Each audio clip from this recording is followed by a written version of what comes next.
তাত মোৰ 5টা সেশন হ'ল হয় তো এতিয়া ফলাফল কেনেকুৱা আপোনাৰ ফলাফল মানে ফুল্লি 100% ৰিকভাৰী বুলিয়ে ক'ব লাগিব হয় এতিয়া তেনেকুৱা একো পেইন নাই একো হেৰি নাই আৰু সবতকৈ ইম্পৰ্টেণ্ট থিং কি মই বহি থকাৰ কাৰণে মোৰ প'চাৰটো অলপ বেয়া হৈ গৈছিলে বেকটো বেক প'চাৰটো সেইটো পূৰা ঠিক হৈ গ'ল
হৈছে আপোনাৰ মানে হাত টাচ কৰিলে গম পাওঁ না আমি স্মুথনেছ এটা আছে আৰু ক্ৰাঞ্চি হৈ গ'ল আগত মানে ষ্টিফ আছিলে সেইকাৰণে ক্ৰেকছ নোলায় এতিয়া চব জেগাতে ক্ৰেক ওলাই আছে আগতে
फेस अप करिब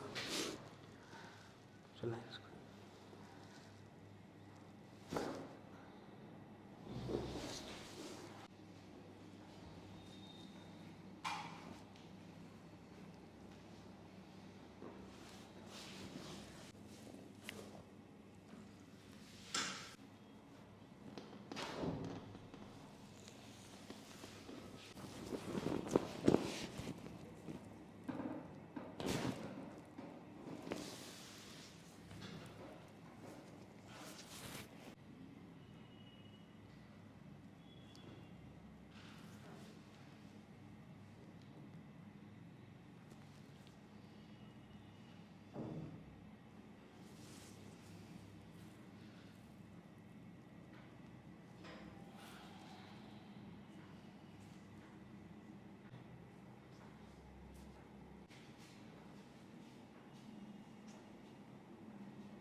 বন্ধুসকল মই ডক্টৰ এম শৰ্মা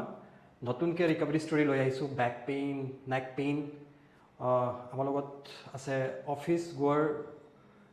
এখেতে দিনটো কাম কৰিব লাগে ছফ্টৱেৰ ডেভেলপাৰ হয়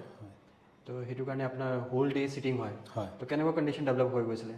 বহুত দেৰি বহি থকাৰ কাৰণে মানে বেকত বিভিন্ন জেগাত পেইন আৰম্ভ হৈছিল মানে আপোনাৰ কঁকালৰ পৰা মানে লাম্বাৰৰ পৰা আকৌ আকৌ মিড বেক অ'কে আকৌ এই ডিঙি তেনেকৈ এই 3 জেগাতে পেইন হৈছিলে তো এই পেইনটো কেতিয়াবা পাৰ্চিষ্ট কৰি আছিলে এইটো অলমষ্ট এতিয়া 3 মাহে হ'ব হয় 3 মান্থছৰ পৰা আপোনাৰ তেনেকুৱা মানে হৈছে পেইনটো আপোনাৰ খুব চিভিয়াৰ হৈ গৈছিলে ন হয় হয় মানে প্ৰত্যেক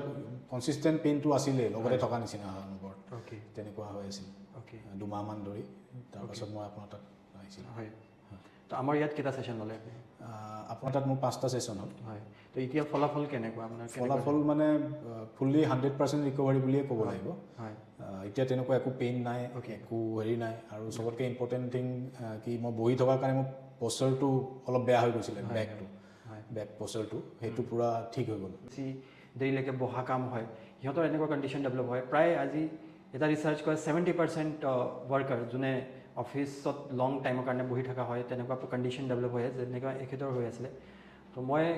এটা ছাজেশ্যন দিওঁ কি পশ্চাৰ ঠিক ৰাখক এভৰি 30 মিনিটছৰ পিছত আপোনাৰ পশ্চাৰ চেঞ্জ হ'ব লাগে লাইক যদি আপুনি বহি আছে বহি পেলাই লেপটপত কাম কৰি আছে বা কিবা বেংকৰ জব আছে তো আপুনি 30 মিনিটছৰ পিছত হাফ এন আৱাৰ পিছত আপুনি পজিশ্যন চেঞ্জ কৰিব লাগে তেতিয়া বডি এটা এডাপ্টেশ্যন নলয় নহ'লে মাছলবোৰ এটা এডাপ্ট হৈ যায় আৰু মাছলটো লাহে লাহে টান হোৱা আৰম্ভ হৈ যায় তো এভৰি 30 মিনিটছৰ পিছত পশ্চাৰ চেঞ্জ কৰিব লাগে আৰু ইন বিটুইন এক্সাৰচাইজো থাকে কিছুমান নামৰ আৰু মৰ্ণিং এক্সাৰচাইজটো ইম্পৰ্টেণ্ট হয় ৱাক এড কৰক নিজৰ লাইফৰ at least 20 to half an hour যদি আপোনাৰ টাইম নাই ৱেইট কনষ্টিটুৱেঞ্চি ৱেইটটো একেবাৰে সঠিককৈ আপোনাৰ যিমান আমাৰ হ'ব লাগে হাইট মতে এইটো মেইনটেইন কৰিব লাগে তেতিয়া আমাৰ স্পাইনৰ এইখিনি কণ্ডিশ্যন নাহে আজিকালি প্ৰায় টিচাৰ অফিচ গোৱাৰ বেংকাৰ এইবোৰ চাৰ্ভাইকেল প্ৰব্লেম আৰু বেক প্ৰব্লেম সাধাৰণতে থাকেই তো এইখিনি যদি নহয় আমি এইখিনি বস্তু ফ'ল' কৰিব লাগিব যদি কাৰোবাৰ বেছিকৈ হৈ গৈছে তেতিয়া আমাক ইয়াতে আহক আমি পইচাৰ কালেকশ্যন কৰি দিম চফ্ট টিচু ৰিলিজ কৰি দিম যিখিনি মিছ এলাইনমেণ্ট হৈ গৈছে বনবিলাক আমাৰ সেইটো আমি কাৰেক্ট কৰিব পাৰোঁ আপোনাৰ গুড নেম কি আছিলে মোৰ গুড নেম দীপজ্যোতি শইকীয়া দীপজ্যোতি শইকীয়া আপোনাৰ এনে এইজ কিমান এতিয়া এইজ 37 মান